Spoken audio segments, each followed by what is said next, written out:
Welcome to Not Milk Never Milk. Subscribe if you're lactose intolerant.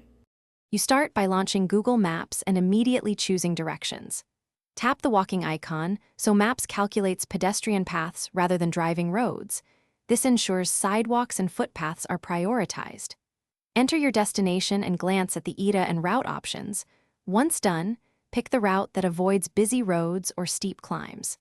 Make sure location services and Wi-Fi or mobile data are on so the app can pinpoint you accurately. And then tap Start to begin step-by-step navigation.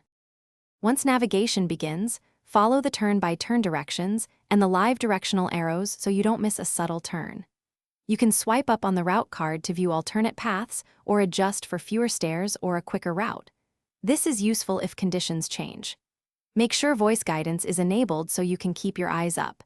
If traffic or closures appear, Maps will reroute automatically, and you can tap an alternate suggestion to switch mid-walk.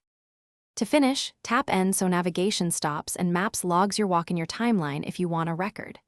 Once you arrive, mark the place or save it for future trips. This helps with repeat routes. If you notice GPS drift or wrong directions, try toggling location services, turning Wi-Fi off and on, or recalibrating your phone's compass by moving it in a figure 8. This usually fixes positional errors and gets guidance accurate again. Thanks for watching. If this was helpful, leave a like and consider subscribing. See you next time.